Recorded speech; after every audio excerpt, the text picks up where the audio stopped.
बाबा बाबा मुझे 100 रुपए दे, मैंने गुड़िया लेनी। चुप पापा, मुझे 100 रुपए दो, मैं गाड़ी लूंगा।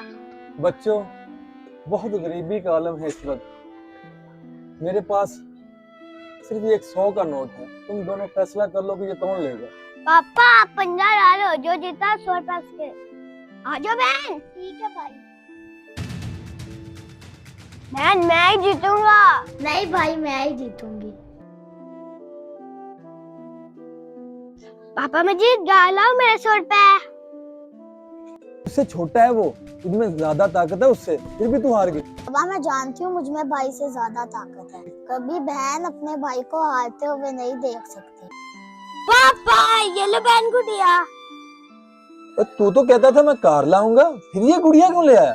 पापा भाई के होते हुए बहन की कोई ख्वाहिश दूरी रह जाए, ऐसा हो नहीं सकता। टौर भैणां दी भी नाले भरावां उत्तों उत्तों रहण